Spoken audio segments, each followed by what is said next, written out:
वक्फ कानून को लेकर देश में क्या कुछ चल रहा है आप सब बहुत अच्छे से वाकिफ होंगे। ऐसे में वक्फ कानून को लेकर सुप्रीम कोर्ट में भी सुनवाई चल रही थी। कई पहलुओं पर सरकार का रुख समझने की कोशिश सुप्रीम कोर्ट ने की तो कई पहलुओं पर भी सुप्रीम कोर्ट ने विपक्ष का रुख समझा। गर्मा गर्म बहस हुई, कई मुद्दों पर तकरार की स्थिति भी बनी। सुप्रीम कोर्ट की सुनवाई की बात करें तो वक्फ कानून के खिलाफ और समर्थन में कई दलीलें पेश की गईं। इस बात पर भी नाराजगी उठी कि गैर मुस्लिमों को वक्फ बोर्ड का हिस्सा बनाने की कोशिश हो रही है। ऐसे में स्टेट कैसे तय करेंगे कि हमारी विरासत किसे देनी है और कैसे रखनी है। सरकार की तरफ से भी ठोस तथ्य पेश होने चाहिए, जिस पर सुप्रीम कोर्ट ने अपना अंतरिम आदेश अब सुना दिया है। फिलहाल जब तक केंद्र सरकार का 7 दिन में जवाब नहीं आ जाता तब तक यथास्थिति बनाए रखने को कहा गया है।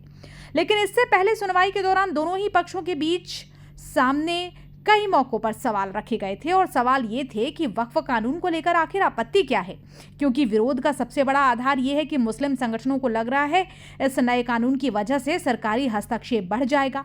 मुस्लिम समाज में कुछ लोगों का मानना है कि अब सरकार तय करेगी कि आखिर कौन सी पार्टी वक्फ है और कौन सी नहीं। अब यहाँ पर विवाद इस बात को लेकर भी है कि अब ये फैसला लेने की ताकत किसी वक्फ ट्रिब्यूनल के पास ना होकर डिस्ट्रिक्ट कलेक्टर के पास होगी।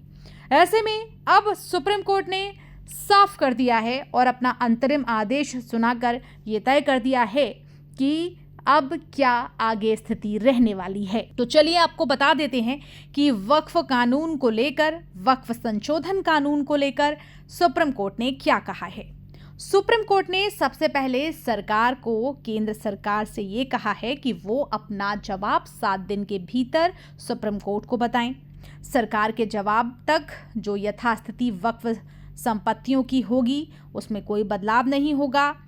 यथास्थिति में कोई भी बदलाव, चेंजिंग नहीं होगी। ऐसे में वक्फ बोर्ड जो है या फिर परिषद है उसमें कोई नियुक्ति नहीं की जाएगी। वक्फ संपत्तियों की स्थिति नहीं बदलेगी। अगली सुनवाई तक वक्फ संपत्तियां जितनी भी हैं देश में उनकी यथास्थिति बनी रहेगी। वहीं वक्फ बाय यूजर में भी कोई बदलाव नहीं होगा। और यही नहीं, सुप्रीम कोर्ट केवल 5 मुख्य आपत्तियों पर सुनवाई करेगा, यानी कि अब 70 नहीं, 100 नहीं, 120 नहीं, बल्कि 5 याचिकाओं पर ही सुप्रीम कोर्ट को सुनवाई करनी है। सुप्रीम कोर्ट ने सॉलिसिटर जनरल के इस बयान को रिकॉर्ड में लिया है कि केंद्र 7 दिनों के भीतर जवाब देगा। सुप्रीम कोर्ट ने साफ कहा है कि सॉलिसिटर जनरल ने कोर्ट को आश्वासन दिया कि काउंसिल और बोर्ड की कोई नियुक्ति नहीं की जाएगी, जिस पर लगातार प्रतिक्रियाएं भी अब सामने आ रही हैं। सुनिए।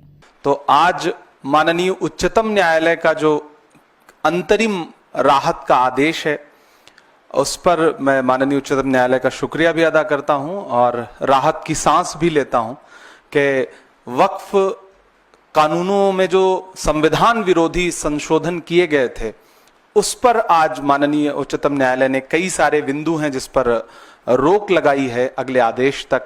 तो जेपीसी में जो सुझाव विपक्ष के तमाम सांसदों ने दिए थे जिसे नकार दिया गया था, संसद में बहस के दौरान लोकसभा और राज्यसभा में जो सुझाव विपक्ष के सांसदों ने अपने डिबेट के दौरान रखे थे जिनको नकार दिया गया था, सरकार ने बिल्कुल नहीं सुना था, उन तमाम पहलुओं को लेकर के कई सारे याचिकाकर्ता जो माननीय उच्चतम न्यायालय की चौखट तक गए। तो आज माननीय उच्चतम न्यायालय ने जो फैसला दिया है हम उस अंतरिम राहत के लिए उनका शुक्रिया अदा करते हैं और हमें पूरा विश्वास है कि आने वाली अगली सुनवाई में हमें और राहत मिलेगी, क्योंकि यह संविधान के मूल पर हमला था, किसी धर्म विशेष, किसी वर्ग विशेष का मामला नहीं था। यह संविधान की जीत है। जलते घर को देखने वालों फूस का छप्पर आपका है, उसके पीछे तेज हवा है, आगे मुकद्दर आपका है। उसके कत्ल पे मैं भी चुप था, मेरा नंबर अब आया, मेरे कत्ल पे आप भी चुप हैं, अगला नंबर आपका है। सरकार को सुप्रीम कोर्ट से जवाब देने के लिए 7 दिनों का वक्त मिल चुका है, लेकिन तब तक वक्फ बाय यूजर में कोई छेड़छाड़ नहीं की जाएगी। बोर्ड में किसी तरह की नियुक्ति नहीं होगी। सरकार का कहना है कि कई ऐसी डॉक्यूमेंट हैं जो आमने सामने रखने हैं। तो वहीं सुप्रीम कोर्ट ने केवल 5 याचिकाओं को लिस्टेड किया है। कहा है कि 73 में से 5 याचिकाओं को लिस्ट किया जाए, उसी में सारी दलीलों को शामिल किया जाए। अब ये दोनों पक्षों को तय करना है कि कौन सी 5 याचिकाओं को लिस्टेड किया जाएगा। Bureau report, R news network.